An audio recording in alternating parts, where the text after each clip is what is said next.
Hi, I'm Jim Buller with Preparing to Stand Ministries, and I'd like to introduce you to a digging stick. This is probably the first or one of the first things you would want to make in an actual survival situation because it's your primitive multi-tool. Can be used for a lot of different things. The name digging sticks comes from it being used to dig up edible roots. Can also be known as a throwing stick because it can be thrown to bring down small game and such. But it's also very useful as a mallet. You kind of see how this has been all banged up here. To dig fire pits, and as a campfire poker, to arrange the wood in the fire so you don't get burned. Also to move cook pots in and out of the fire. As a pry bar, used to level out, digging up dirt, leveling out your shelter or sleeping area. It can be used as a pressure plate for a fire drill set, and you could beat off the boogeyman if you needed to. Also used to make cat holes to go to the bathroom in. Now, just a note on that: when you use this to dig the hole, but don't use this to cover the hole up. I mean, just scoot the dirt back into the hole with your boot, the bottom of your shoe, or another stick or something else, because you don't want to risk contaminating this. If you use it to cover the hole up. Had some group of people out once, and we had just like 2 digging sticks to share with the whole group. And towards the end of the trip, they were handing it around like this because somebody had used it to cover up and it got contaminated. Obviously, we weren't using it for anything else, and we need it for all these other uses as well. Because we're using the digging stick for so many things, let's talk about the different parts of it here just a little bit. You'll notice as trees grow, they're thicker towards the base, and then they get thinner as they go up into the air. This thicker end, in primitive skill circles, we call this earth end, and then the thinner part we call sky end. And so because we're using part of the digging stick, one of its main uses is as a mallet, and so we want the thicker earth end for the mallet end. And this other digging end is thinner anyway, and so that makes sense to use the sky end for that. Now, because this end is used for digging, this end is going to be dirty, okay? There's going to be pieces of dirt, just hooked onto this that could get knocked off. And so when you're using the digging stick to put your cook pot in and out of the fire, you definitely wouldn't want to use this end. Instead, we'll use this end, which is why we put the notch around here for moving the cook pot in and out. And so this is also the sky end, or the pointed end, is also the end that we let get dirty. And this other end, the mallet end, the earth end, we try to keep clean. So this is clean end and dirty end, earth end, sky end, mallet end, point end. Okay, so let's choose ourselves a digging stick. Now, we could just, for many of these uses, we could just pick a stick laying on the ground up and use that. But because we're using this for other things, especially as a pry bar, you want something that's nice and strong. And so we don't want to just use any stick that's laying around for some uses like that, because it could easily break. I mean, just think for a minute, it had to get rotten, had to die and then get rotten enough up in the tree to fall down to the ground, and then who knows how long it's been there, and it's been getting more rotten the whole time. So because this is something that we're using over and over and regularly, it's something that's worth getting a good stick for. So we want to talk, before we talk about cutting a stick out of something that's green or possibly something that's died recently, so we need to talk about what we call caretaker attitude. Remember the job that God gave Adam and Eve in the Garden of Eden was to take care of the garden, and by extension we as their children have that same job. However, people haven't always followed God's plan, and we've come close to trashing the planet now. But God still cares about his creation, and interestingly enough, in Revelation 11 verse 18, as part of a declaration that's made in heaven just before Jesus comes, the tone of the declaration is basically, time has come for you to reign and take over again. As a part of that, it says, and to destroy those who destroy the earth. So we need to be careful that we're not being destructive in doing different survival activities. Now, having said that, it's important to note that while surviving, we can do a lot of damage to the earth. On the other hand, we can get everything that we need from nature and still leave nature better off than we found it if we're willing to think about the impact of our activities. For example, when we want to cut something to make a digging stick, we wouldn't take that perfectly shaped little sapling over there because that would take out that tree, that's all by itself in that area. On the other hand, if we were to cut our stick from an area where it's growing too thickly already, doing some thinning and pruning, we're actually leaving that area better and we still get what we need. Another option would be to cut something that was recently dead, and that's what we're going to do today. There was a fire that went through this area a couple years ago, and we'll show you here in just a minute. There's a little dead sapling that's pretty much good shape for it, and we're going to go cut that. Now, just before we do, let's think a minute about what tools we're going to need in order to make this. Okay, the obvious thing is we're going to need a saw to cut the length of the stick, and then we're going to need some kind of chopping tool to make the point, and then a knife for finishing this up. And so we're going to be talking here and using some sharp edge cutting tools. Before we do that, though, we need to talk about knife safety. And when I use the word knife, I'm referring to all these sharp edge cutting tools. Several years ago, I had to do a presentation on knife safety rules, and they wanted me to come up with a certain number of rules. And as I was trying to collect the number that they were wanting me to have, I started looking at the different rules and noticing them and realized that they all fall into one big rule, if you please. And so I call that the number one most important knife safety rule. And that is, whenever the knife is out of the sheath or open, as in a pocket knife or the hatchet or whatever you're using, just always be thinking, where is it going to go if it slips? Okay? Carve away from yourself. Why? Because if it slips, it's going out into the air rather than into you. When you hand somebody the knife, you hold on to the back of the blade and offer them the handle. Why? Because then if it slips, you don't get cut and they don't get cut. So like all of these knife safety rules boil down to that one idea, like always be thinking, where's it going to go if it slips? Okay, because we're frequently in groups, there's one other aspect of this most important knife safety rule that we need to consider.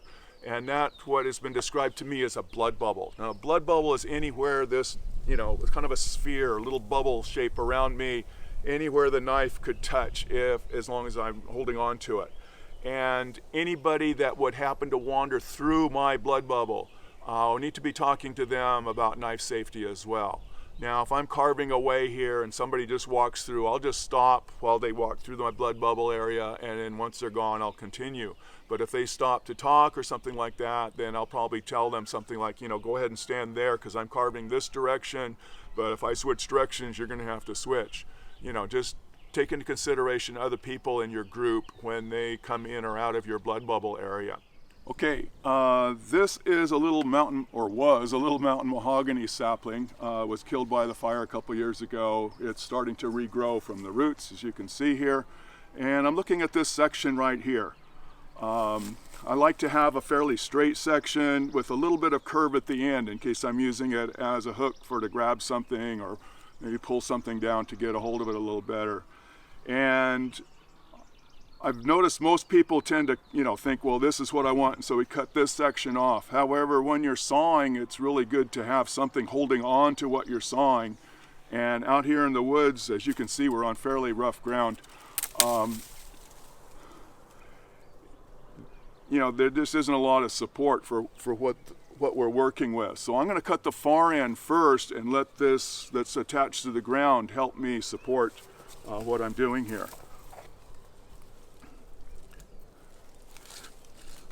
And I think I'll cut it right about here.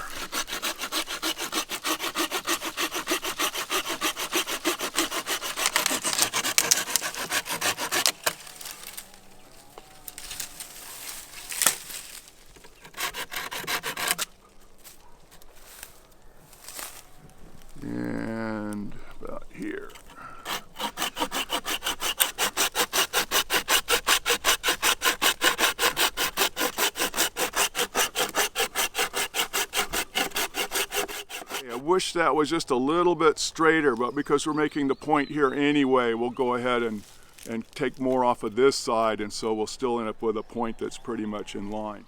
Okay, now one of the things that also goes together with nice safety is a chopping block. And now you're not going to find a nice, section of log like we have here out in the woods. You'll probably be using like the side of a log or something. But if you can have something for the blade to hit up against when at the end of the chop or at the end of a cut, that can go a long ways towards being safer. For example, if I was just cutting, trying to carve this like this, I'm using a lot of my force to hold this up against the down pressure of the blade, and I'm having to push down to make those cuts. But a chopping block takes a lot of the worry out of that. It's stable, gives a stable position for the other end down there. I definitely don't want to have my hand down there. And then when I'm cutting, it just works a lot more efficiently. Now, one thing, when you're using a chopping block, you pretty much want to keep your work by the edge so that when this comes down, your knuckles don't hit that. If I'm working over here and I slip down, I could really hurt my knuckles because, the force of the chop is going to mash my knuckles into the top of the chopping block. So work here at the edge. And I'm going to work now at carving that point.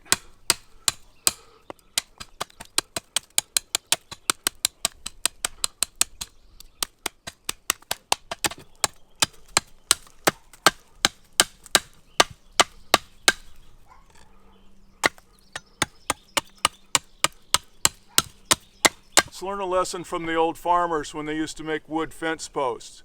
When they would go to cut the points on fence posts so they could drive them in the ground, they would start off by making a little square like this, just carving it square. Then you go back and knock the corners off the square, not having to chop quite so hard this time.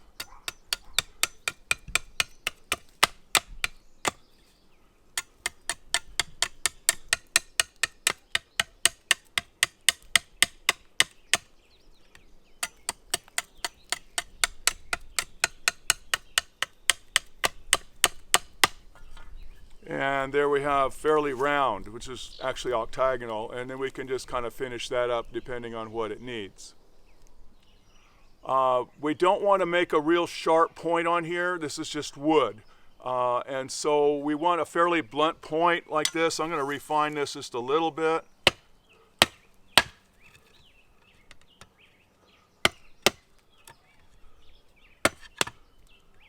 Because if we were to put a sharp point on there as we were working with it, using it as either a digging stick or pry bar, that sharp point would just get broken off anyway. So kind of a blunt point like that.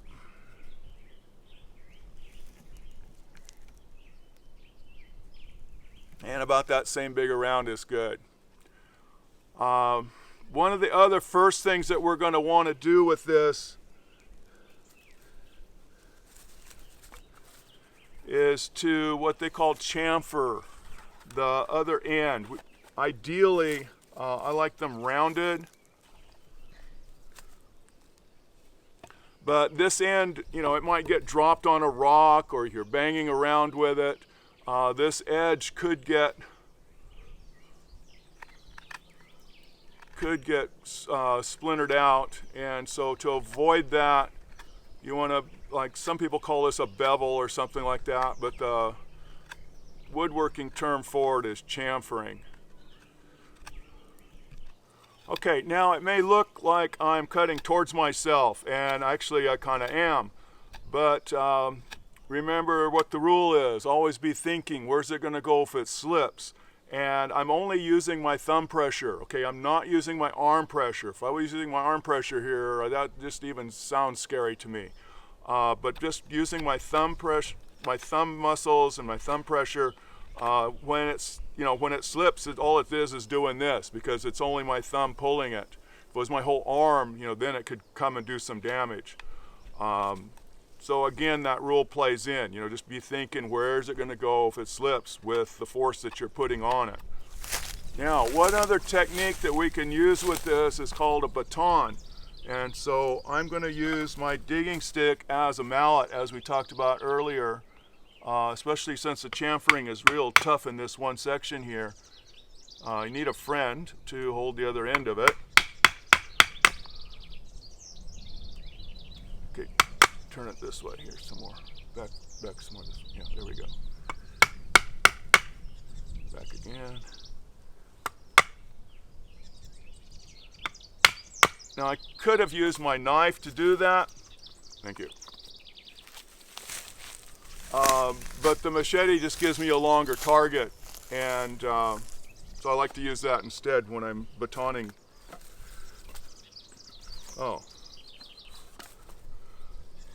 Another thing we want to do fairly soon is take off all the lumps, because we want to be able to run our hands up and down the stick without snagging or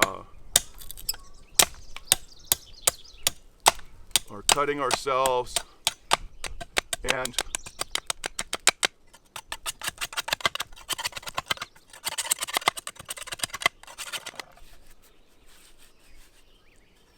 there's another one down here. Just wherever you feel something that's sharp, you want to take that off. So it's comfortable to move your hand all the way up and down. Again, different ways that you're using the stick, you want to be able to grab a hold of it anywhere on the stick.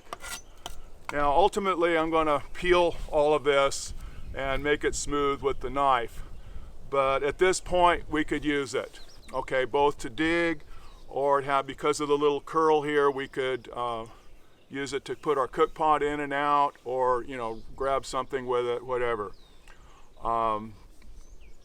Again, I'm wanting to peel it, make it all smooth and nice like this.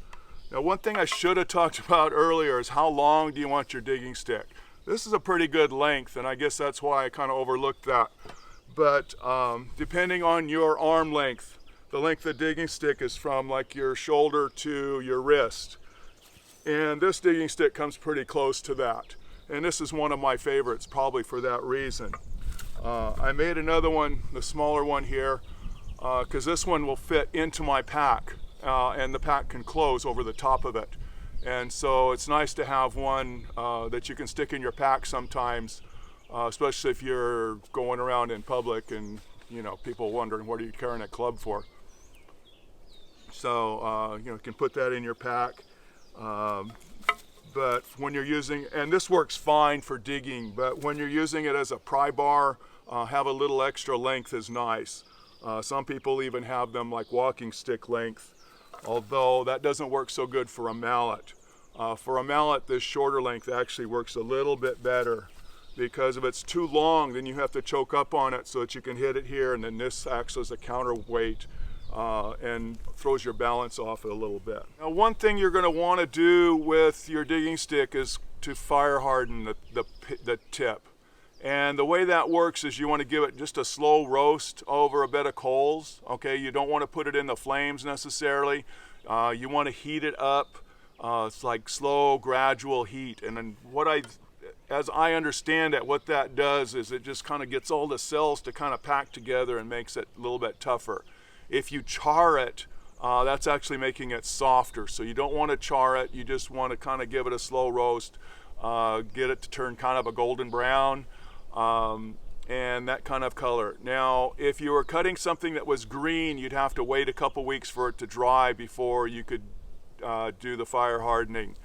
If you were to do a fire hardening when it was green, you'd run the risk of it splitting or just not really working well because there's so much moisture in the wood. Now, one last thing we're going to do with this is I want to show you the easy way to make the notch. Now, I don't really like doing it this way, but I'm definitely going to do it with this one because this wood is so hard. And so we want the notch fairly close to the end here, but not so close that it weakens the end. And we'll just cut a little saw cut.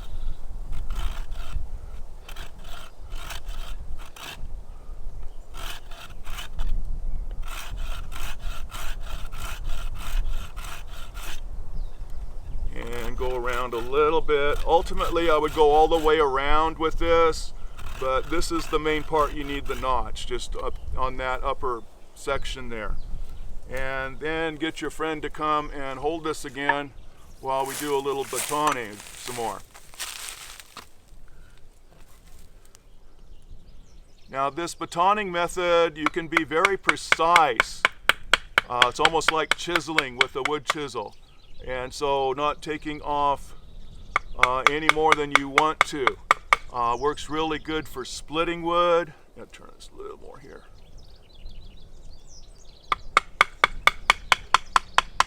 Also, if you need to split something, again, you could do it with the smaller knife, but I like using the larger blade, just having a larger target to aim for.